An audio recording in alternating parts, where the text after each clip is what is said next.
ചരിതം ഇതാ പിറന്നു.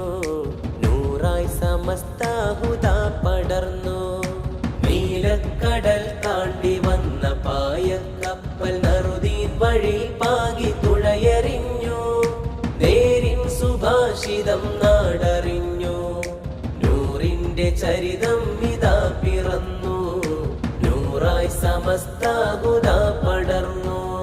കലിമത്തിൻ പൈതൃക പെരുമ പതക്കമായി ജൈവിളിയാരവം ധ്വജമുയർന്നു.